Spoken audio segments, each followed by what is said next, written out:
Last time we checked, it didn't look good for Angela, considering what Roland was implying that he was going to do. What he was going to do, you may ask? Well, we're about to be covering that.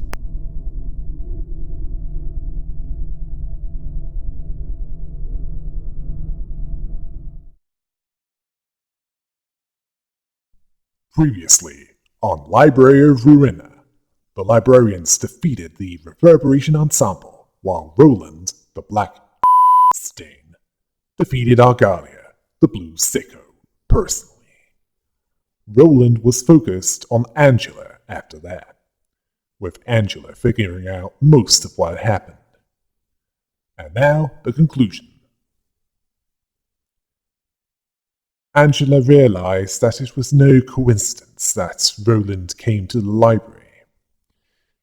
It wasn't. It was a series of events that led to that moment that was the biggest gamble of his life, which included Yuri, the Purple Tear, using her ability to send him inside while the defenses were at their weakest, almost getting killed when Angela brutally interrogated him, having to hide his true identity as the Black Silence until he was in a position to do so. Or more specifically, complete his mission. And, well, Angela realized that he wasn't helping her to attain her freedom for her sake. He was using her as a tool. Roland called her out on that, as she got something out of him. He never slacked off. Okay, most of the time, anyway, as there was that time when he was drunk with Nezhak.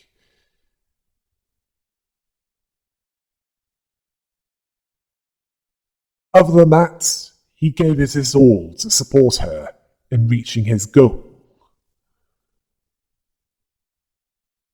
And hers as well. It's mutual exploitation. That's how he sees it. Angela asked if he got the result he wanted. Roland got enough. He came to the library to figure out the cause of the White Nights and Dark Days, as in what created the distortions like the pianist, and who was responsible for it. He found out that it was Angela. The distortion wouldn't have happened if she didn't throw a tantrum at the last moment. Well, that's how Roland put it. Well, technically, she refused to be shut down and she wanted to live. She didn't have anything to lose from that action, so I can understand why she'd do that. Angela asked why he didn't try to stop her or kill her right away. Well, Roland stated that the first reason was she was unkillable. Well, considering that Lulu of the Streetlight office during her second visit was unable to make a dent in Angela. That was true. But by the time that the musicians of Bremen were received, she was capable of bleeding and feeling pain. Then by the time that Olivia of the Zwei Association South Section 3 arrived, she could have her head cut off, but she still couldn't die.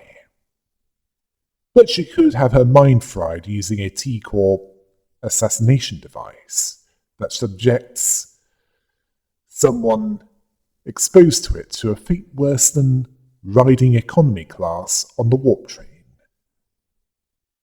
He found out that it was her that ruined Ian's plan after he defeated the simulation of the Red Mist. The second reason he waited was that he wanted to know why she made the choice that she made. He found out that she made that decision because Ian didn't even give her recognition for her labours, never mind anything in return for it.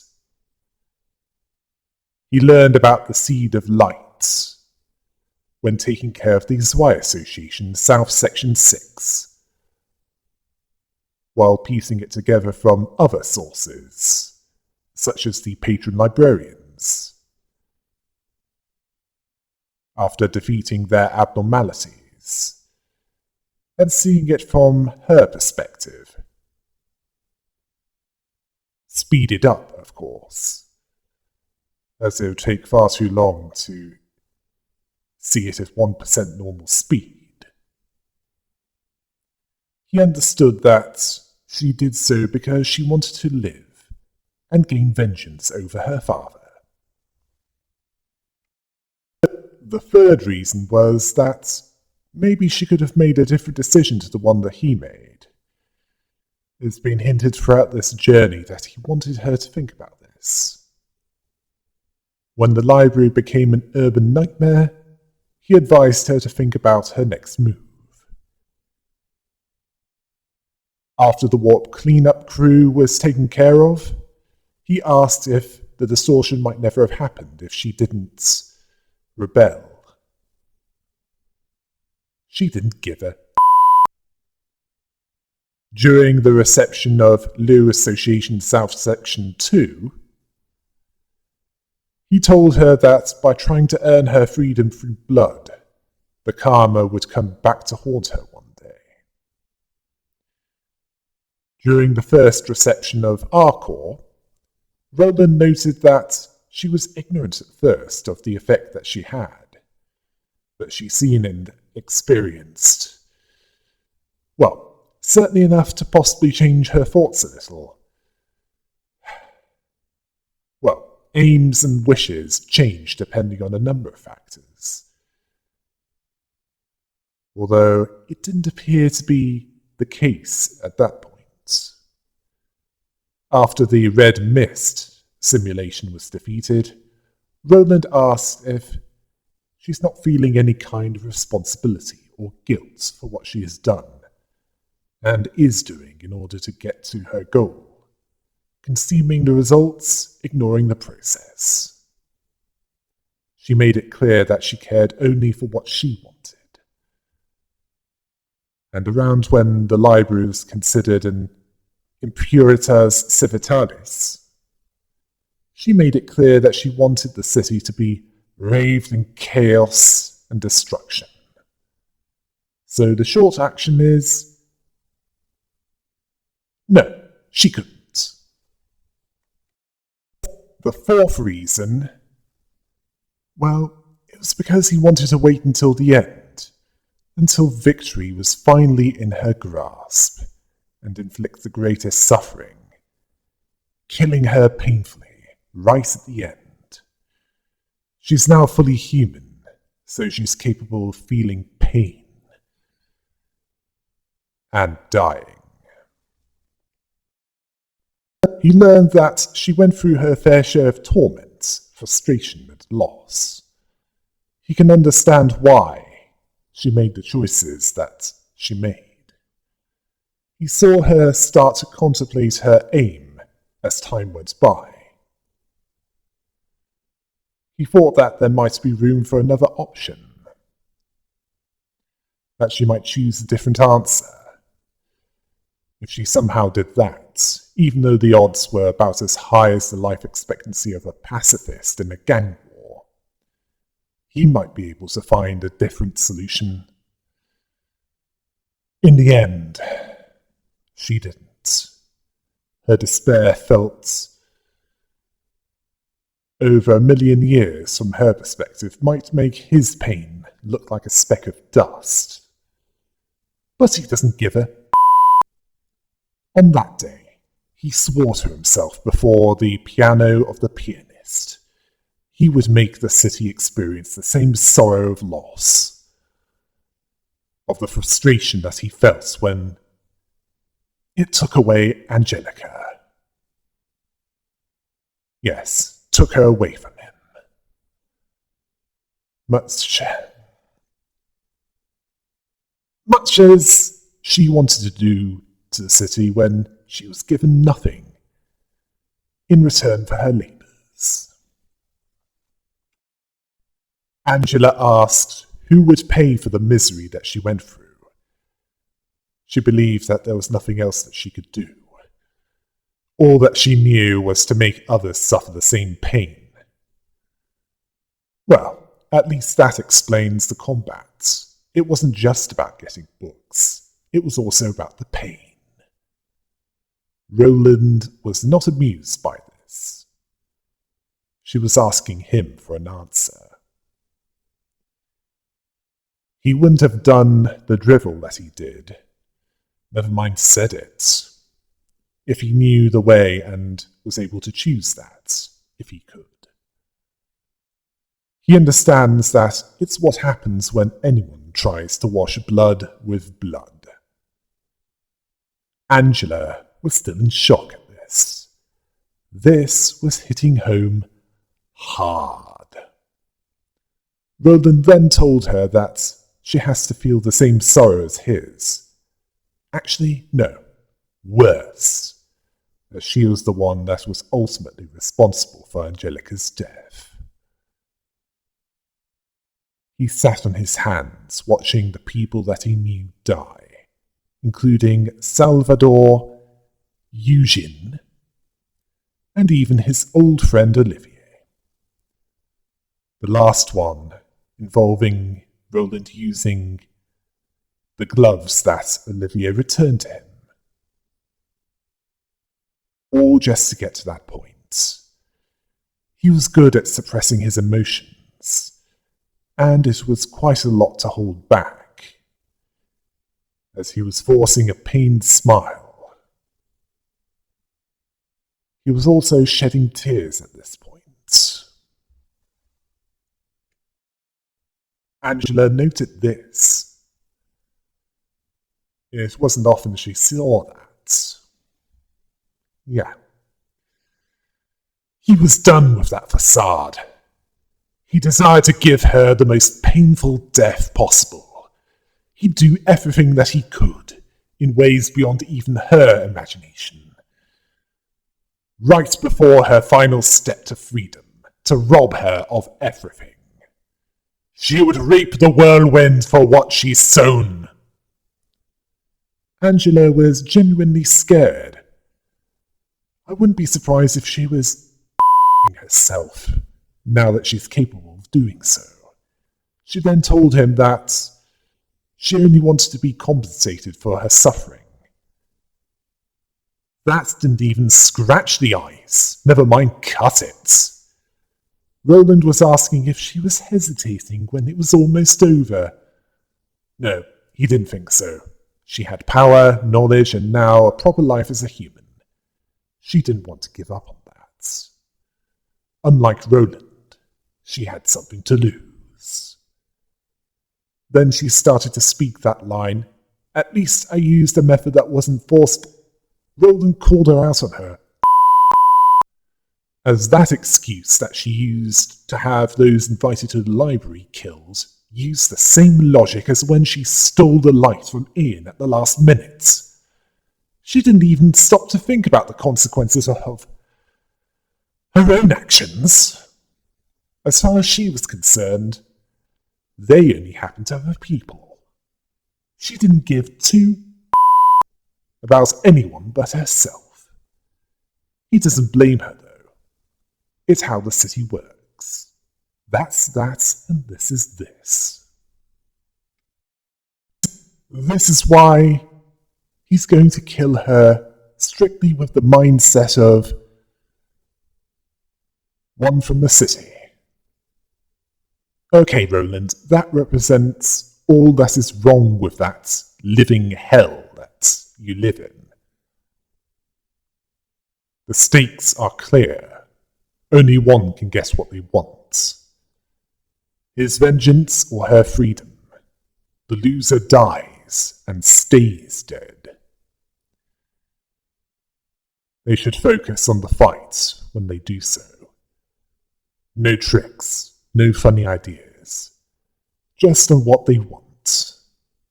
Then Roland quoted the full poem, Prayer for Loving Sorrow by François Jans. Okay, Angela, you've been on both sides of that situation now, and you're probably starting to realise that this side of it sucks. That's the problem with the consequences of your actions, or karma, as it's otherwise known. If you don't deal with it sooner rather than later, it will catch up with you. Much as it has now in the form of a determined and off former colour fixer with nothing left to lose, as you had a part in taking it from him. She calls on her librarians to defend her, and even with the power of the Reverberation Ensemble at their disposal, it was likely to be an uphill struggle. Okay, time to review the Black Silence, this model citizen of the city. As in self-serving, self-destructive, and a complete He was raised by an adoptive grandmother after, well, it's not known how his parents were gone, but they were no longer around. Well, he didn't know what happened to them either way. His adoptive grandmother was also a fixer who taught him what he needed to know in order to survive in the back streets. When he, too, became a fixer, including the concealment of his identity to minimize his actions catching up with him from those that he'd rather not. Sometime after, he participated in the smoke war, which involved the previous L Corps. Before that iteration collapsed, and the iteration that Ian, Benjamin, and Carmen founded was indeed founded.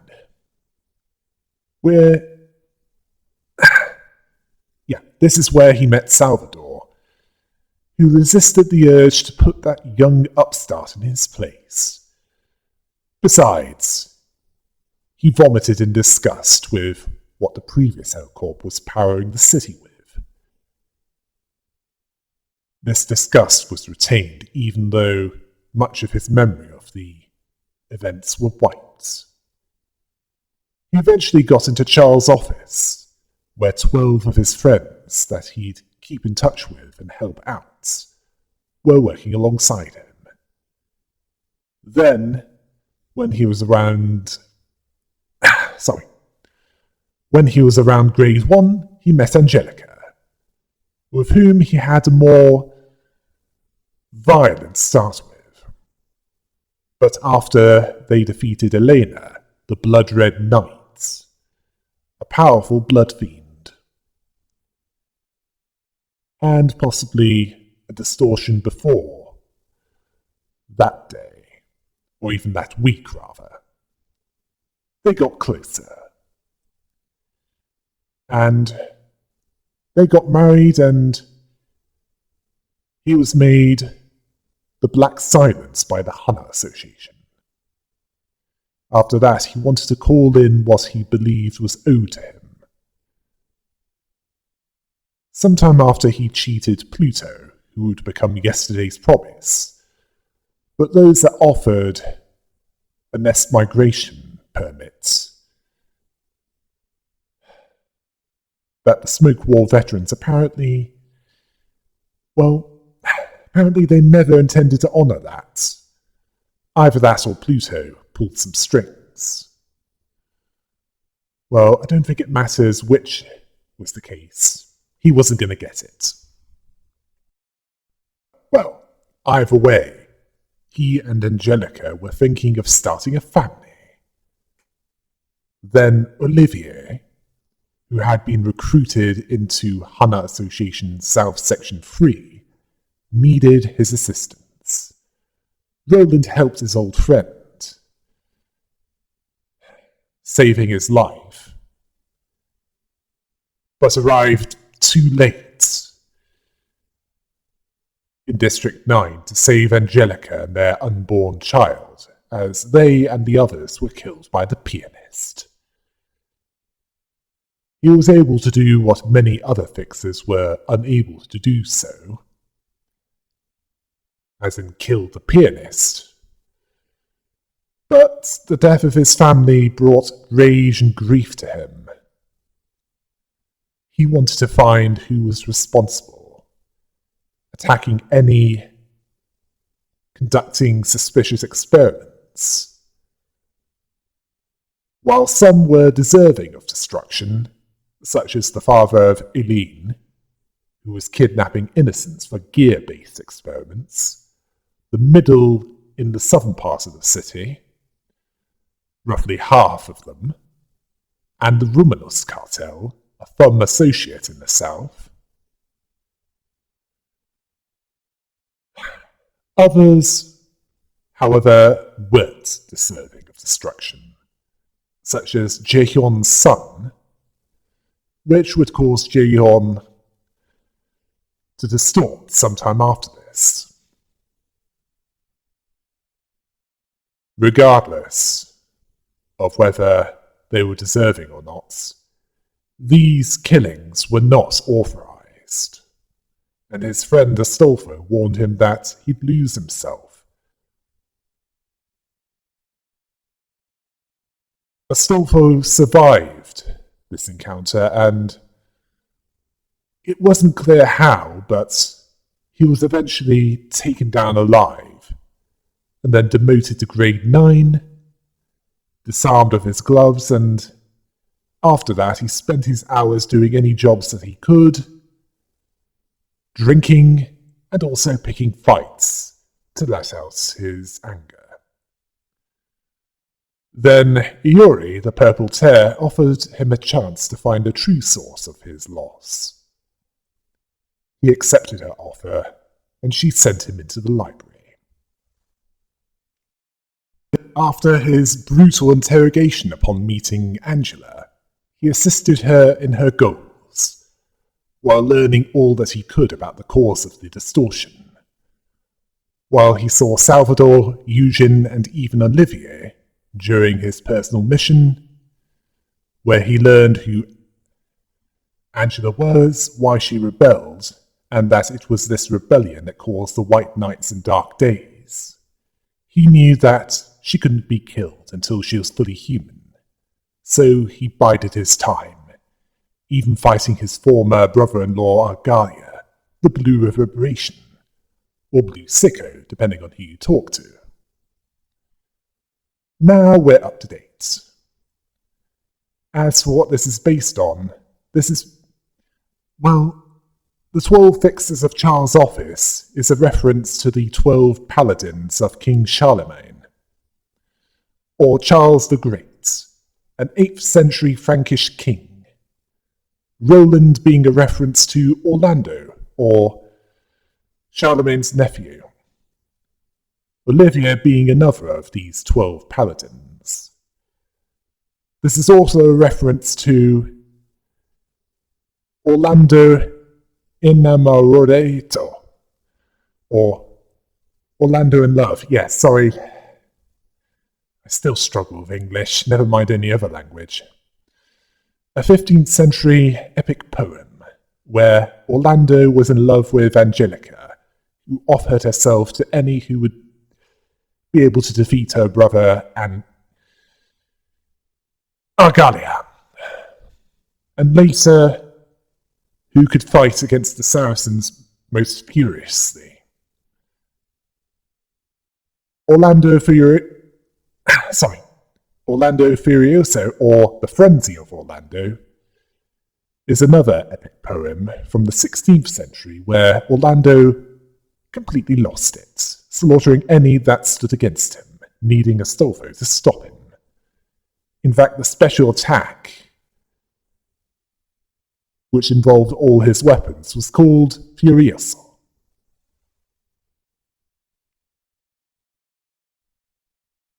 Roland, the Black Silence, at this point, donned his signature mask, armed with his weapons, accessible by the gloves that he was wearing. He would fight the librarian standing between him and his vengeance.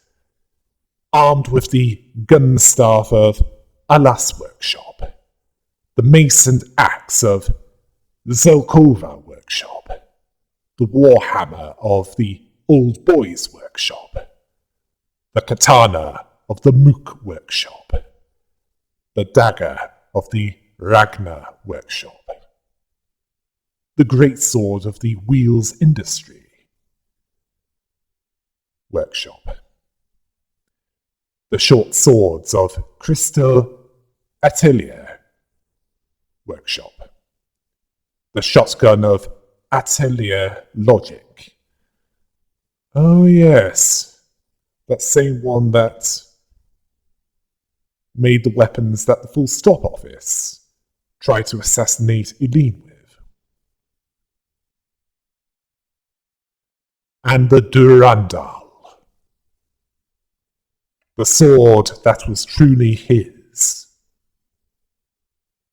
All of these would be wielded by the Black Silence against whoever was in his way. When the battle decided, and all of his attacks were much stronger than they were before, he decided to put up with all that's going through his mind for that moment. The moment of his vengeance, to make Angela suffer more than she's suffered before, more than he suffered. Consider it payment, with interest. Not expecting happiness at the end of it, only empty regrets. He prefers to let out these suffocating emotions, to be able to breathe, telling the librarians to not hold back, as it's unlikely that he will. He finds common ground with each other's goals to be agonizing and disgusting, yet also a necessity. As for what his opponents say, it depends on who his opponent is. If it's Malkuth, she was positive that they'd make it through, telling her assistants to not worry, but not to hold back. Or fall back, rather. Her assistants found it scary, yet they were determined to stop Roland, taking this seriously, questioning if they can handle it, knowing what would happen if they failed. They were surprised that they'd be dealing with Roland, although some were worried, asking if the other floors failed. If it was Yasud facing him, he told his librarians to prepare for another painful encounter.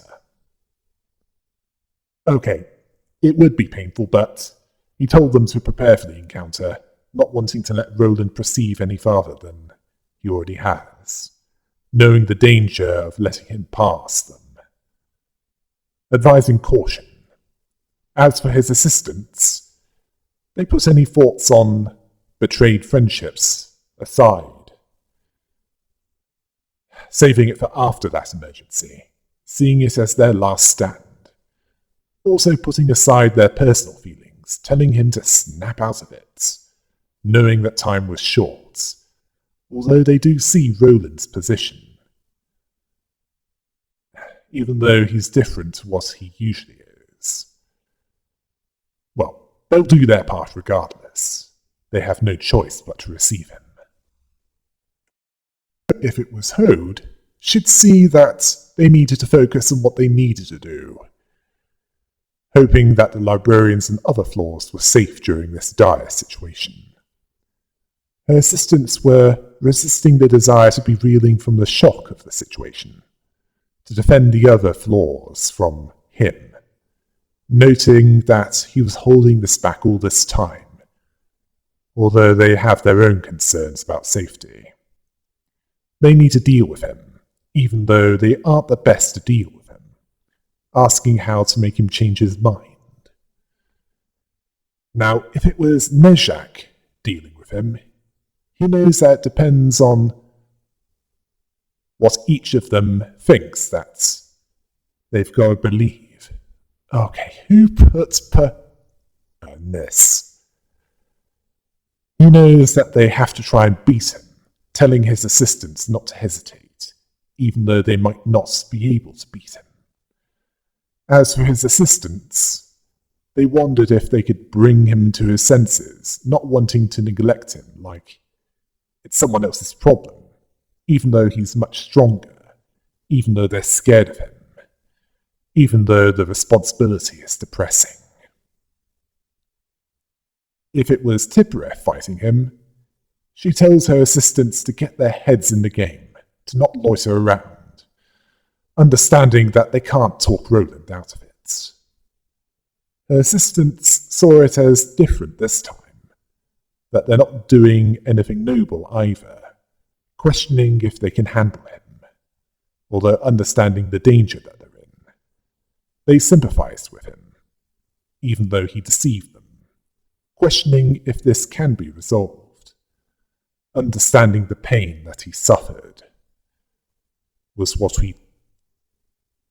Well, it certainly didn't help when he took part in inflicting it on others, understanding that this fight might bring the whole place down. If it was Gebura, she saw that they need the courage to protect, to not surrender before the battle even begins, to not let him past. Her assistants knew not to let their guard down, although questioning if they can take care of this, understanding that it won't be easy. They know how different Roland was at that point, understanding that vengeance or wrath was a terrifying goal if it's clearly set. If it was Chesed facing him, he knows to save the talking for after, apologizing to Roland as they won't back off so easily, telling his assistants to start this calmly. The assistants know to focus more on what can be done, knowing for the sake of the others they have to stop him from destroying what they worked hard for, to not be distracted by what they can't do anything about, understanding that they and Roland have their own stories, worrying that they'll be brought down one by one, but should be fine as long as they follow the principles. They know that it's possible to take him down. If it was Bainar facing him, she told her assistants to begin at their own pace, understanding that Roland couldn't handle his emotions, knowing that words weren't needed. Her assistants couldn't argue with that, not knowing if they'll come out of it. They know that much is at risk if this line of defense is breached. They know that this is all about vengeance, asking if they can handle him. That they were played like a fiddle, although it wasn't easy to take him down as they worked alongside him. If it was Hokma, the old master, facing him, he understood that they can talk with him after this is settled, that there's no other option except to fight him, knowing that another defeat was not affordable. As for his assistants, they thought that it'd be a good idea to talk to him, not wanting to calm him from violence. Well, the group therapy sessions worked in the past, even though it could be seen as cheap pity, even though he was lashing out wildly. They wouldn't be intimidated by him, by what he was keeping in.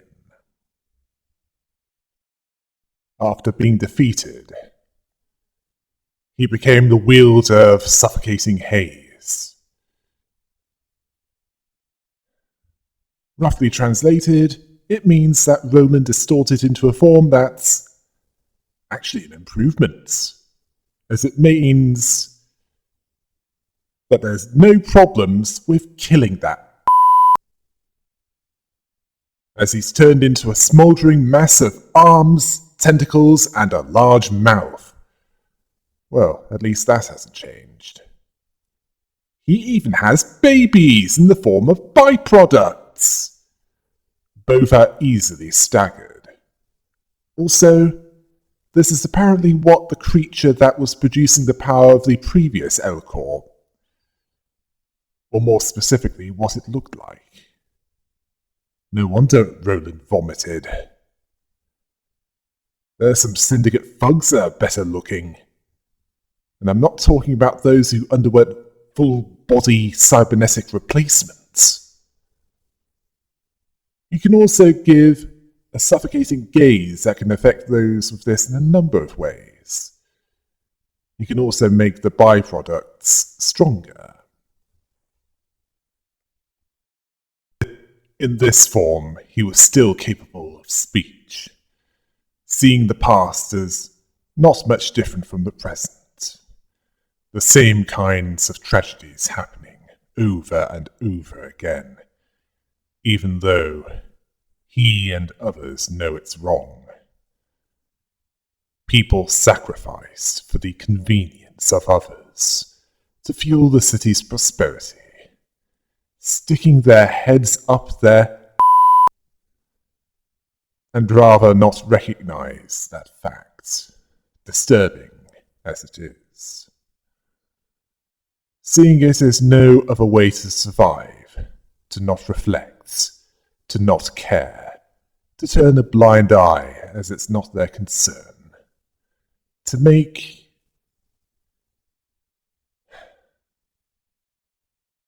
your own life more comfortable, as taking care of yourself is hard enough. But he still hates that city for forcing them to be like that he's horrified and disgusted for maintaining that state. That's that, and this is this. Yes, I know. Even he's struggling to believe that. He doesn't want to sit on his and watch his happiness trickle away. He knows that his life is far from clean, but other than a few exceptions, he hasn't done anything to earn anyone's grudge. After this defeat, Roland's distorted form stabilizes, and he creates a Phantom Angelica. Apparently, they used to tag team. Him with Durandal, and her with her gloves and the assorted weapons. They are also linked, where as long as there's a soul link between them, they can't be defeated.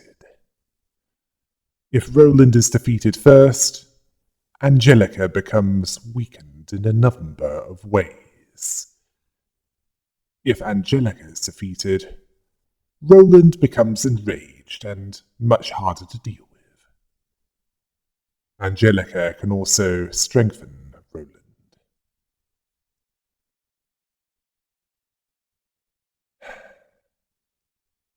He knew that he couldn't own her heart, although his was stolen by her and left him with lone hardship. The pain was what he loved now. It filled the void of solitude. He looked ahead, thanks to her. The wonderful scenery they used to watch is behind him. All that's there now is painful and beautiful moments. He dared not approach them. He carved his way through all that which blocks the way forward. The growing mountain of corpses in front of him was concerning, as there was a risk of being buried in the mounds of resentment and suffering from others. Not feeling shameful that he can't move on, but leaving her behind is his greatest pain.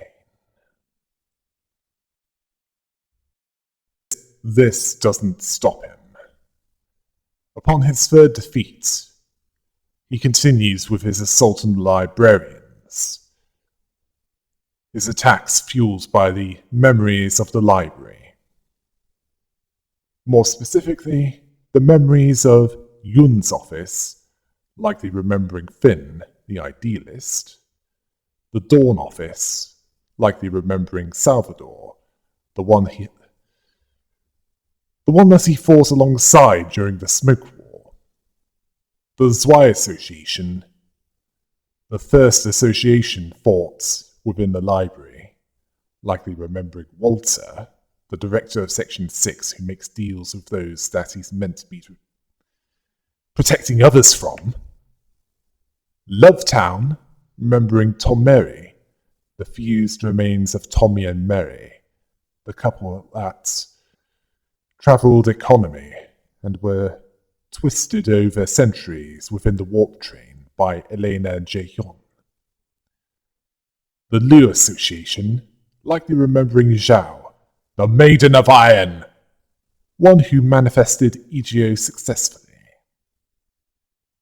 The Shi Association, likely remembering Yujin, the director of Section 2, the Southern Branch, to be more precise, who put her subordinates above herself. Quite rare in that city. The Hana Association, where he had to defeat Olivier as he was threatening Angela before he could. The Purple Tear, the one who helped make his personal mission possible, specifically that which was within the library. And finally, the Blue Reverberation, the nutcase that he was looking for an excuse to kill, who was planning to make things worse than they already are. He also summons his weapons. And if they aren't all taken out, those that remain will make his signature move, Furioso, stronger.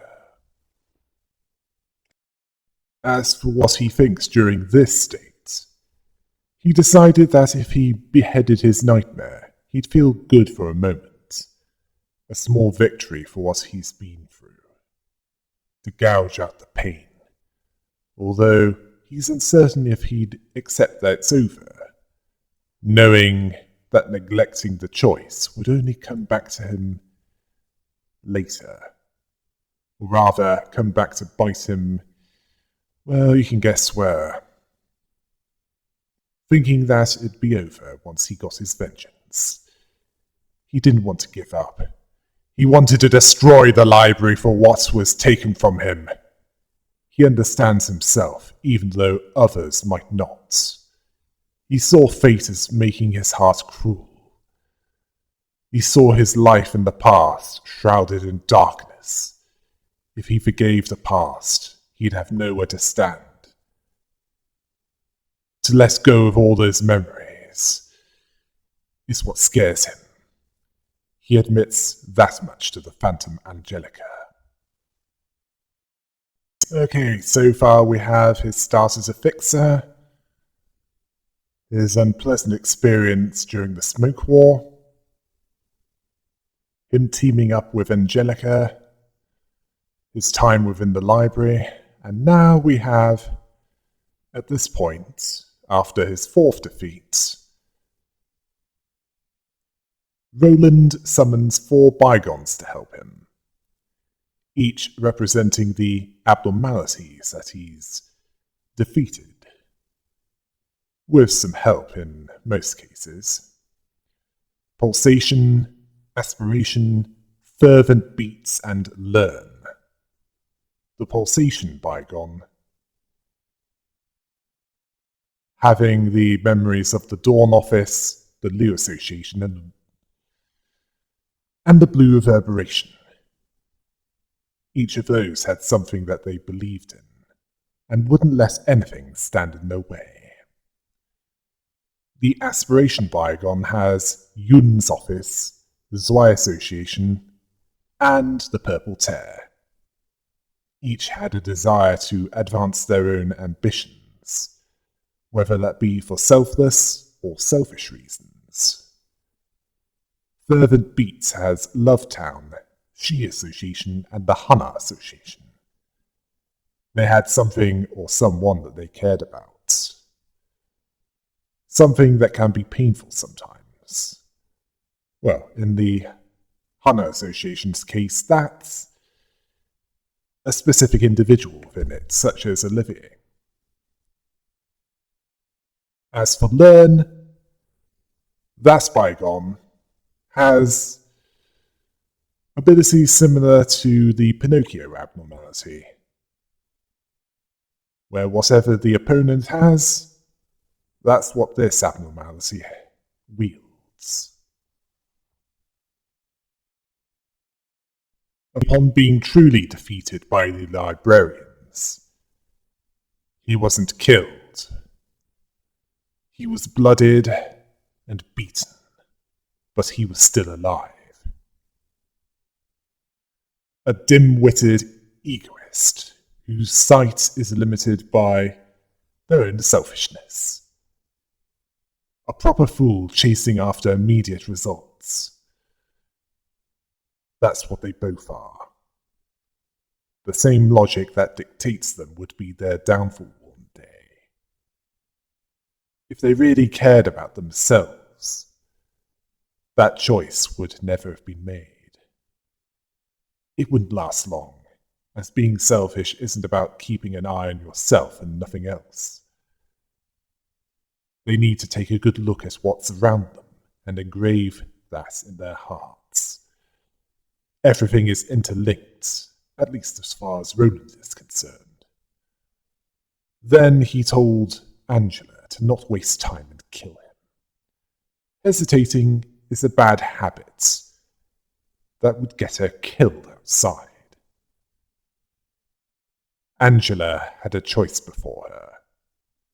Kill Roland and claim her freedom, or forgive Roland and do something that most humans would consider the action of a mad person.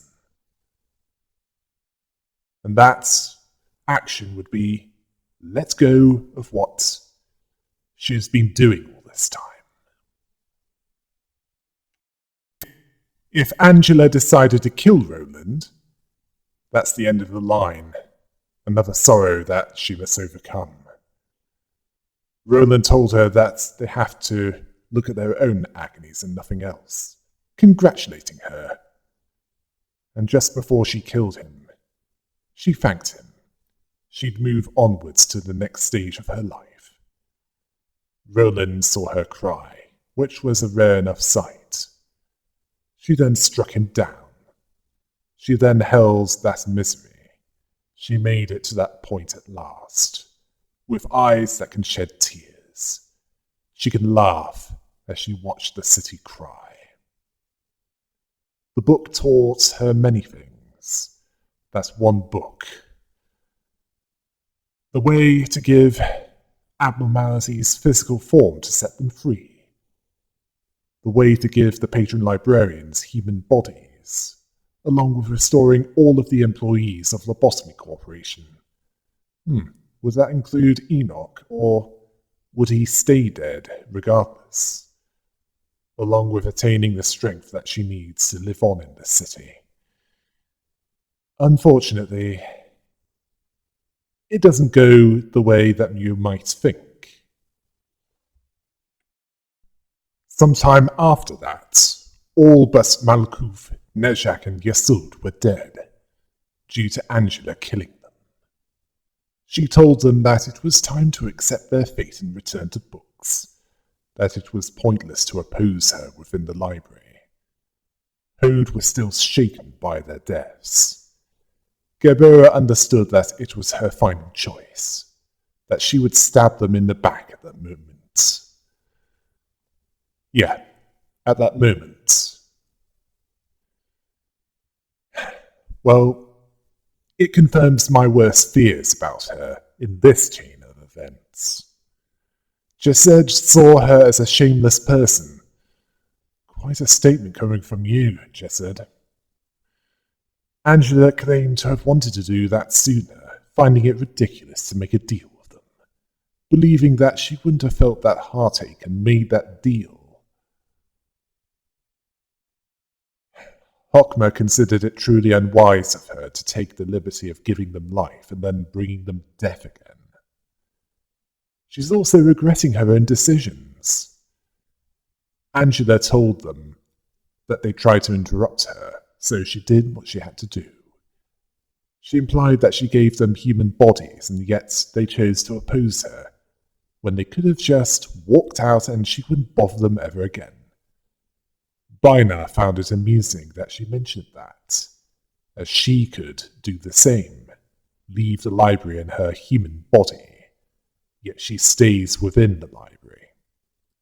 Angela claims it to be how fickle the human mind is, but it's more likely that without Roland, freedom is meaningless.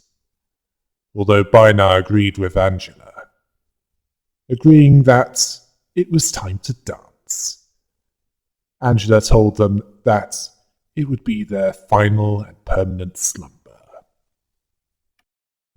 After she killed the rest of the patron librarians, she told Ian that his dream would plummet to the ground. She bet everything on it, to devote all that she had. But why did she yearn for a human body so strongly? She saw it as only a burden for her vengeance. She watched the fall of the city from her ivory nest, which would grow into a library that devoured all the knowledge and life of the city. 13 years later, the library encroached on the southern quarter of the city. None could stop it, killing people, which enriched the spire of knowledge, shining over the city, brighter than any other star. But eventually, the librarian of death, in her black feathery dress and her long, unkempt hair, met a female fixer with a greatsword and a constellation on her cloak. Considering it a grand job she did with all those dangerous monsters that she gathered. Angela congratulated her as she sat on her throne in her dark library. This fixer said that a monster should behave as one, much as others saying a machine should behave as a machine. This fixer trusted Angela and followed her, knowing nothing. Angela asked how many colleagues of hers, the so-called book hunters, has she killed. This fixer apparently lost count. Angela understood that countless more will die in the future, likely to the usual hazards of the city.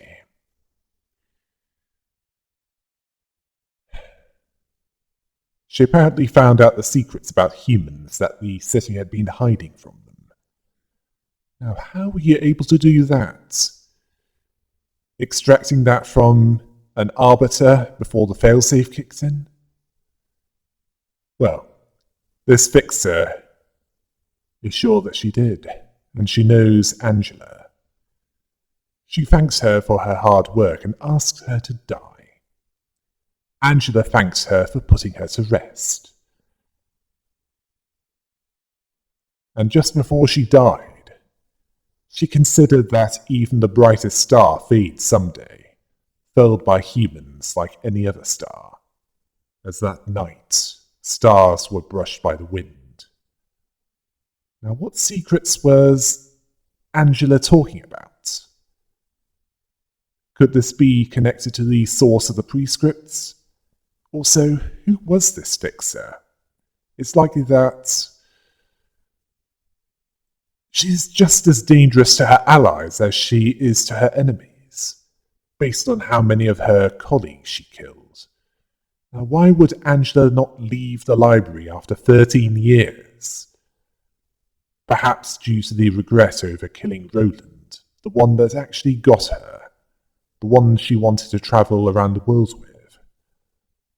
This robbed her of all meaning, as far as leaving the library was concerned, so she stayed inside, which was why she awaited someone who could kill her, as not even life had any meaning anymore. So her getting all that she wanted, freedom, the death of the patron librarians, and vengeance against Ian, was a Pyrrhic victory for her at best. It's also strange that the head didn't do anything to try and stop her. Then again, life is worthless to them. So if it stops the rebellion, who gives a... But Angela, after recalling all that led to that point, from the activation of the Seed of Light to her listening to Miss Sun, she refused to kill him. Roland was puzzled by this odd behaviour, and told her to hesitate a little longer so that he can cut her head off as soon as she lowers her guard. She told him that she's going to let go, to break the cycle. She realised that she couldn't escape the treadwheel, turning for that city. She was entrapped in more of such cycles, perpetuating and indeed perpetrating deeds similar to what she's done. The guilt was overpowering. She couldn't live like that anymore. She'd continue to be crushed under that wheel like so many others. The only difference is how harshly it would smother her. Freedom in that world was meaningless to her, considering that. And Roland looked at her as if she was more barking than Argalia. After all that she did, she was going to let go of all that? Asking if she was struck by some huge revelation.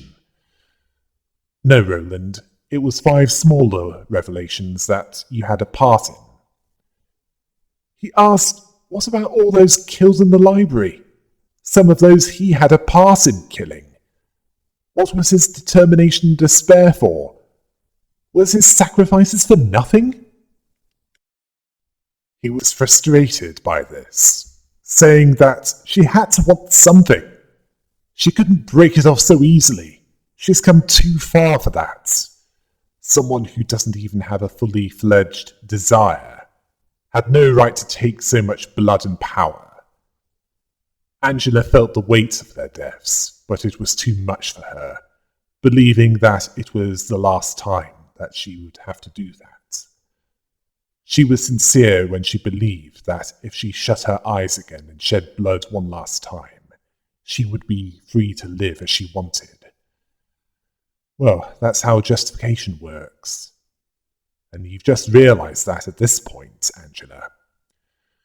Yes, she realised that as long as she was chained to the bonds or the overall mentality of the city, she would never truly be free. The chains weren't physical. They were in her head. Like so many others. She saw all of them and the library as being soaked in the blood of many.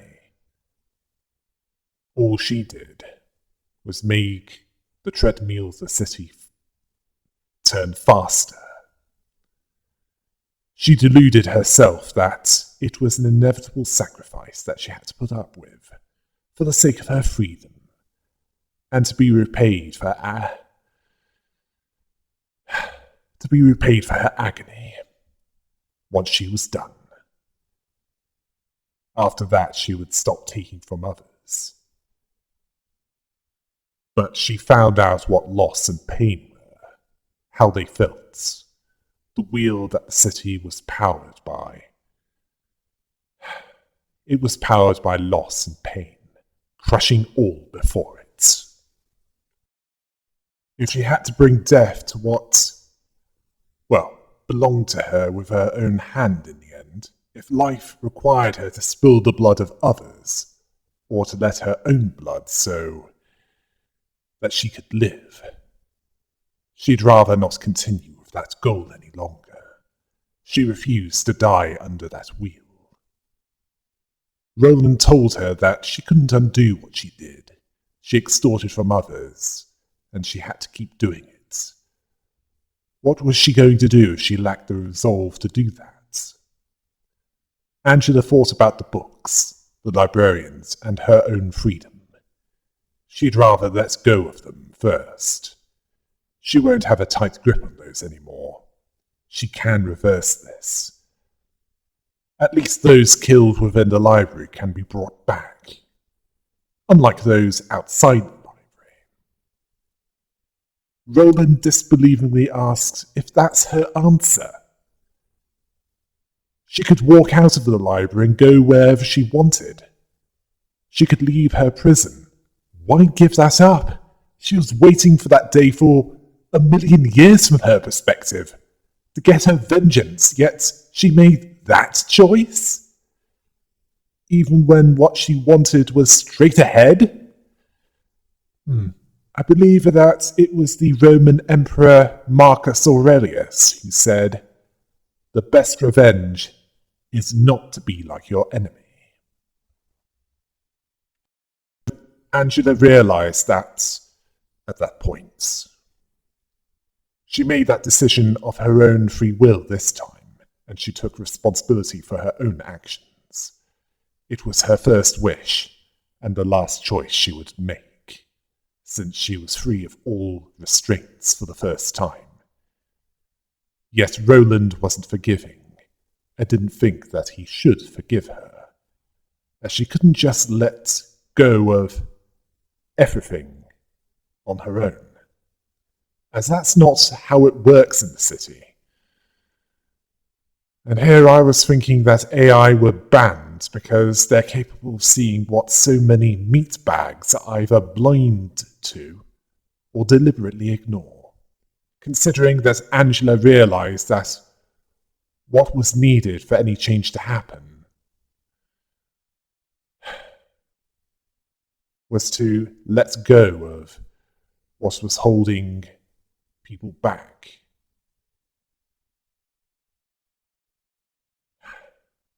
And Roland believed that it was selfish to do that.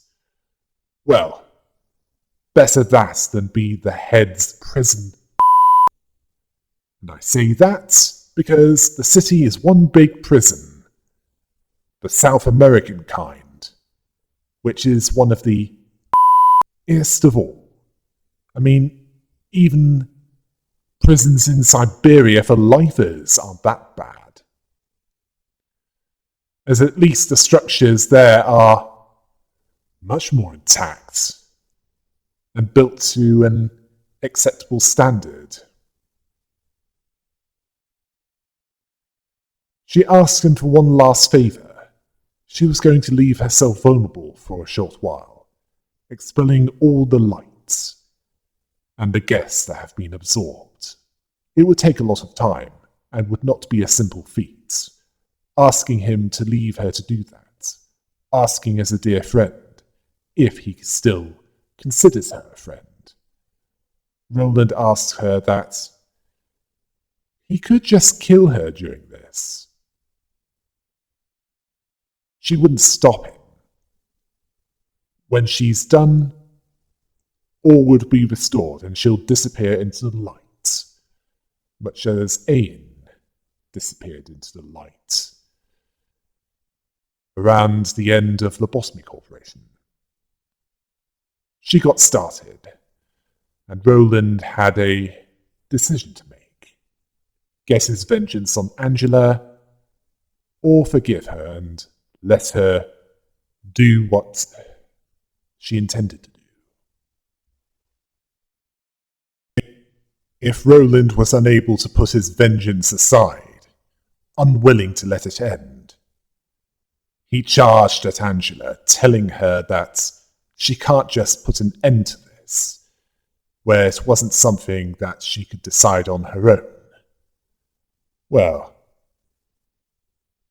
she needed a few group therapy sessions with Malkuth, Yesod, Hode, Nezhak, and Hokmah.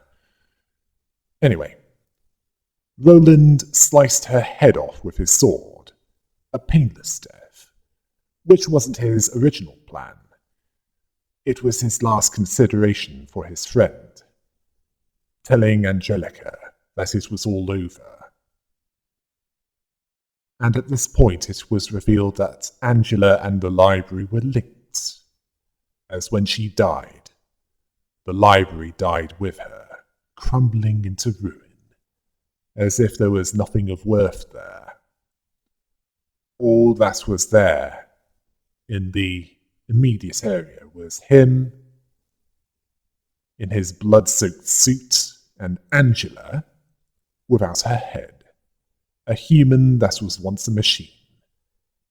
Her death made it as if the library was a mere illusion, along with all of the librarians that weren't human.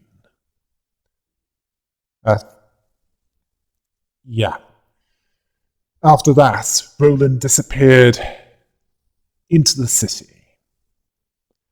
Now, what do you think happened?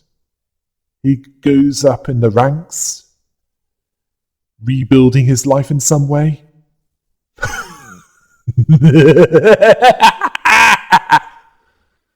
Have you not been following through? He's someone with nothing left to lose. Sometime later, three of Roland's old friends, Ogier, Neman, and Renard, were at a pub. It's unclear where this is, but Ogier heard that the big man had returned, as in Roland. Neman was surprised. After all these years of creating mayhem. Yeah, I'm guessing that this is sometime after the destruction of the library, rather than a reference to his previous trail of destruction, as in before he entered the library. Well, it appears that with his gloves, he's been picking fights with anyone that even looks at him the wrong way. In fact, she was surprised that he didn't die quietly. Renard expected that it'd only be a matter of time, as he's done too much to escape the consequences. Much like Angela in this chain of events. Neman asked how he was doing, considering paying him a visit. Ogier heard that he'd become a junkie, addicted to drugs and alcohol, taking jobs like he's possessed. Oh, so he's being self-destructive even by the city's standards. Renard sees him as dead. He's just not stopped breathing yet. As he's not worth seeing. He believes that he'll disappear again soon enough, and this time for good. Neman sees that few people can go on without changing. They're living proof of that. Sometime later, the black stain became the black turd, floating in the gutter with numerous weapons still embedded in him. Looks like someone gave him what he wanted, but he didn't go down without a fight. The weapons included a club from a stranger, a cybernetic limb, a dagger from a colleague, a lance from a friend, and many others. This was the bad karma that caught up with him, all embedded in his back. On the day of his final agony, the agony that would be there, lying on the sheets, oh sorrow, so that it might once again enter his heart. Astolfo was aware of Roland's death, possibly having a part in it. He told Roland of, that what his path would lead to. He killed too many, that he'd lose himself if he relished in murder. And just like that, Roland sank into oblivion, in black silence. Roland's vengeance was also a Pyrrhic victory, as he truly cared about Angela, and might have found meaning in travelling with her, had things gone a different way. Oh yes, and those three formerly of Charles' office were references to Ogier the Dane, Nimon or Namo, Duke of Bavaria, and Renaud de Montauban. In fact, Bayard's office, a fixed office that was cleaned up by Renaud into an office of glass cannons, who can also dish it out, but at the cost of making themselves more vulnerable to damage. This is also a reference to Bayard being the name of Renaud's horse. Mogri, Astolfo, and Bradamante were also mentioned as his former associates. Only Astolfo was seen during Roland's rampage. Yeah. Additional references to those epic poems of Italian origin.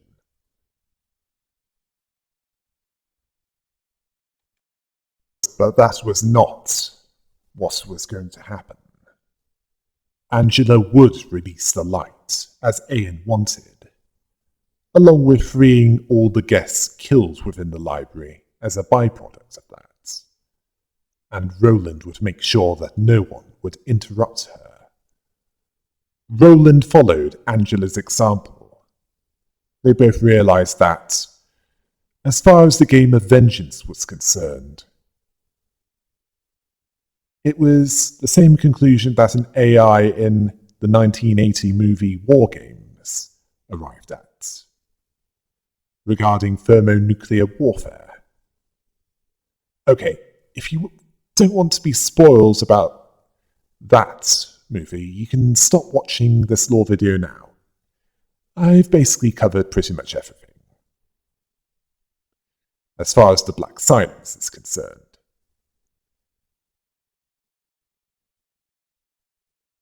Still want me to say it? Okay, you were warned. In both cases, they realized the only winning move in that game of vengeance is not to play.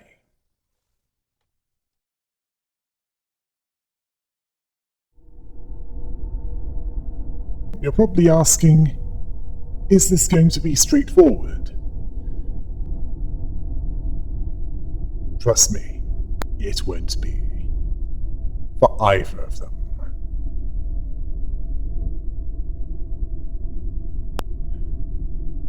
One half of that will be next. Until next time. Hail the rabbit!